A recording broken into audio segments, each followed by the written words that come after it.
Assalamualaikum warahmatullahi wabarakatuh, guys. Selamat sore menjelang malam.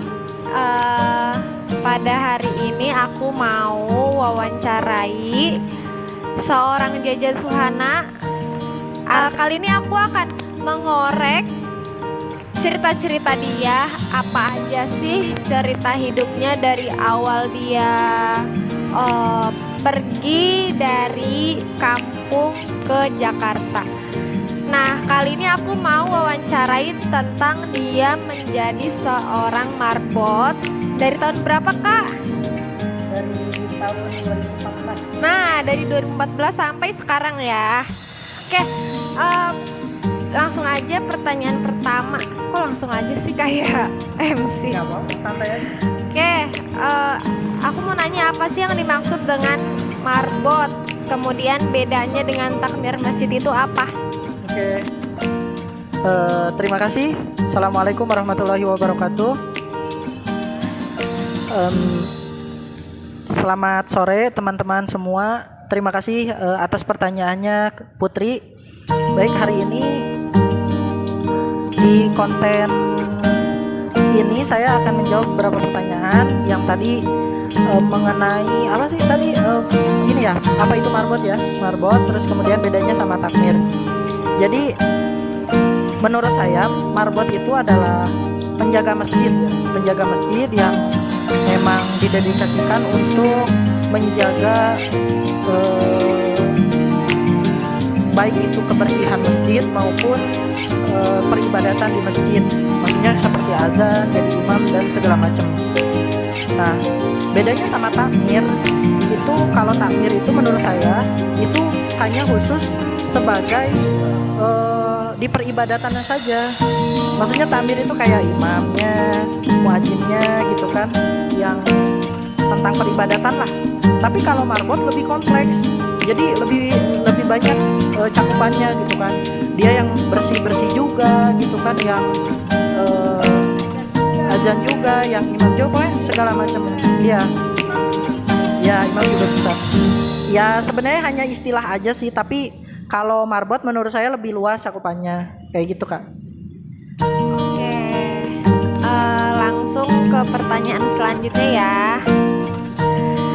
Seperti apa sih tugas marbot itu? Maksudnya kompleksnya tuh apa aja bisa? Oke, terima kasih. Tadi udah saya sampaikan pertama ya bersih-bersih ya. Nah, misalkan pertama tugas marbot yang paling utama adalah menjaga kebersihan masjid nih, Kak. Yang paling utama. Nah, apa aja yang menjaga kebersihan masjid? Kalau saya itu di masjid itu menjaga kebersihan kamar mandi, Kak. Kamar mandi tiap hari saya bersihkan, terus tempat wudhu di situ kan ada. Nah, kemudian selain kamar mandi juga marbot itu membersihkan, ini tugasnya ngepel gitu kan, Kak, ngepel. Pokoknya intinya menjaga kebersihan masjid lah, Kak, menjaga kebersihan masjid tugas-tugasnya. Tapi selain daripada itu juga marbot itu memang sangat diperlukan ada di setiap masjid. Kenapa? Karena gini, Kak, nggak setiap anggota masyarakat di situ itu punya apa sih namanya? Kalau bahasa Sundanya mah hideng, atau bahasa Indonesianya mah inisiatif ya. Inisiatif untuk membersihkan masjid gitu. Mau untuk membersihkan masjid. Kadang ya harus ada orang yang khusus untuk membersihkan kan. Makanya marbot itu ya diibaratkan profesi, teman-teman. Diibaratkan profesi yang dimana profesinya tersebut adalah menjaga kebersihan masjid sama melaksanakan kegiatan-kegiatan masjid gitu, ibadah di masjid. Seperti itu, Kak. Ya, jadi dia tuh sama kayak penjaga sekolah ya. Kan kalau di sekolah itu ada OB, ada yang sekaligus sama security, atau ada yang sekaligus sama penjaga sekolah tuh yang benar nginep. Karena dulu aku di sekolah itu kan ada OB-nya tuh yang cuci piring, nyapu. Dia tuh sekaligus nginep di situ gitu. Apa ya, emang benar-benar mau mengabdi di sekolah itu gitu. Maksudnya dia udah benar-benar sayang sama sekolah itu udah lama banget, sampai anak-anak tuh kenal sama beliau itu ya udah akrab namanya tuh Bang Junet, Bang Junet, Bang Junet, kayak gitu. Terus aku mau nanya, alasan apa sih yang membuat kakak mau jadi marbot? Oke, mungkin ini kita sampaikan dulu faktanya ya teman-teman. Mungkin menurut sebagian orang ya, pekerjaan marbot itu ya pekerjaan yang kayak kurang gitu loh. Orang lebih menarik mungkin pengen jadi guru misalkan, atau jadi misalkan jadi barista atau jadi YouTuber misalkan. Pokoknya kayak pekerjaan marbot itu rata-rata malah dikerjakan malu gitu ya. Lebih tepatnya malu. Mungkin sekalipun ada kayak mahasiswa yang karena nggak ada tempat tinggal gitu kan, apa segala macam, nggak bisa bayar kos. Nah, sebenarnya biasa alasan utama saya masuk ke masjid jadi marbot juga karena itu Kak. Jadi saya kan kuliah di UIN Jakarta. Nah, saya asli dari Bandung, ngerantau ke sini. Saya sendiri tidak punya biaya gitu kan.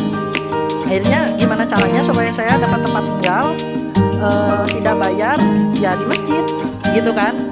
Seperti yang teman-teman tahu, mungkin banyak teman-temannya teman-teman juga ini punya tinggal di masjid juga gitu jadi marbot dengan alasan seperti itu. Nah, alasan yang kedua adalah biar ini Kak, ya ini mah secara agamis ya gitu kan, ya minimal kita terjagalah dari pergaulan. Karena menurut orang tua saya gitu kan, harus hati-hati kalau di Jakarta itu tidak, ya Jakarta itu keras bro katanya gitu kan. Jakarta itu ya kalau kita nggak pintar-pintar milih pergaulan gitu, ya alhamdulillah sih teman-teman, alhamdulillah saya selama jadi marbot ini selama 7 tahun ini ya merasa fine-fine aja, enak-enak aja gitu kan, betah. Kemudian ya minimal saya tidak terjerumus ke hal-hal yang aneh-aneh lah, seperti itu. Oh jadi gitu ya alasannya, karena supaya bisa lebih rajin ibadah, jauh dari pergaulan di luar yang kurang baik. Oke. Iya, sama biaya. Oh ya, aku mau nanya, kan Kak Jaja ini sekaligus kuliah nih, sambil kerja di masjid, kuliah juga. Nah, cara bagi waktunya gimana sih kalau misalnya tiba-tiba ada kesibukan di kampus, atau fleksibel nggak sih kerja di masjid itu? Di awal-awal saya mengalami kesulitan sih pas adaptasi di antara jadi marbot jadi sama kuliah gitu kan. Tapi seiring berjalannya waktu ya lama-lama udah terbiasa gitu kan, bagaimana kita mengatur waktu dengan kuliah, dengan kerjaan di masjid gitu kan. Ya waktu dulu memang agak ribet gitu Kak, karena gini, saya kan pagi-pagi harus ngepel nih ceritanya, pagi-pagi ngepel. Nah dulu itu saya itu masih naik sepeda ke kampus itu waktu awal-awal jadi marbot itu. Itu gimana caranya saya ngepel dulu, kemudian buru-buru ke kampus naik sepeda Kak. Dari Bintaro ke Ciputat, jaraknya mungkin kalau naik motor 15 menit sampai 30 menit, lumayan jauh lah, 3 km gitu kan. Jadi ya ada tantangan tersendiri. Kadang pulang-pulang itu ya nggak bisa langsung santai-santai, harus langsung beres-beres. Misalkan tadi ngepel nggak keburu, yang siangnya atau sorenya ngepel gitu kan. Karena memang harus tiap hari dipel Kak, tiap hari dipel, menjaga kesucian masjid gitu kan, menjaga kesucian masjid dan memang udah tugasnya gitu kan. Terus kadang-kadang juga ini agak berbenturan, misalkan ada kegiatan-kegiatan di masjid itu yang kadang-kadang maaf ya teman-teman, saya harus merelakan absen kuliah kadang-kadang kalau ada kegiatan-kegiatan di masjid. Misalkan ada kegiatan apa ya, kurban misalkan, atau kalau kurban biasanya libur Kak, ini kayak kegiatan-kegiatan peringatan hari besar, maulid ya kayak gitu-gitu, Romiro gitu. Kadang-kadang ya inilah, terutama ya bulan puasa sih Kak. Bulan puasa memang paling sibuk, dan itu saya benar-benar ngerasa repot gitu kalau bulan puasa itu di masjid itu. Tapi ya itulah seorang marbot gitu. Oke, itu keluh kesahnya ya. Nah, aku juga baru aja mau nanya, keluh kesah dalam mengerjakan dua kesibukan itu, kuliah sama kerja di masjid itu apa sih? Maksudnya kayak selama ini yang paling berat di dalam profesi marbot itu apa? Maksudnya capek banget sampai pernah sakit apa, atau intinya apa ya, dukanya apa, sukanya apa gitu jadi marbot. Baik, terima kasih, pertanyaan yang bagus. Kalau sukanya dulu ya, kayak suka-sukanya itu banyak teman-teman. Karena yang pertama, kita itu nggak usah khawatir teman-teman, rezeki pasti ada aja gitu kan, dijamin insya Allah kalau marbot itu. Ya kadang saya beli makan, kadang juga ini dikasih sama warga gitu kan. Terus kalau bulan puasa itu luar biasa, itu benar-benar orang-orang tuh sayang banget sama marbot itu.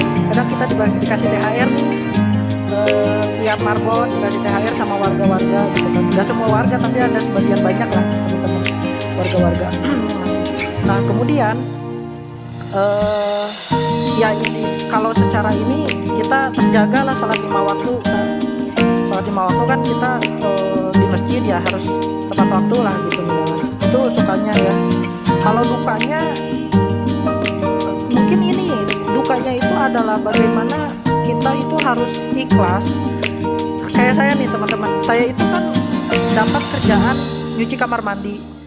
Ya harus ikhlas ketika, maaf ya teman-teman, masih ada kotoran yang di WC itu loh, belum disiram gitu. Kadang-kadang jengkel, terus ada kayak bekas puntung rokok gitu kan teman-teman. Kemudian ada yang belum disiram gitu kan, ininya banyak pokoknya teman-teman yang itu. Tapi saya pernah dibilangin sama salah satu mentor saya di masjid bahwa bukan itu yang dicari, maksudnya bukan gaji yang dicari seorang marbot, tapi keberkahan. Mungkin berkahnya rezeki kamu itu ada di, maaf ya, kotoran orang yang kamu bersihkan gitu kan. Jadi ya harus iya makanya itu keberkahannya itu di mana. Ya kadang-kadang teman-teman ada dihinggapi rasa malas saya untuk bersihin kamar mandi, tapi ya balik lagi ke situ.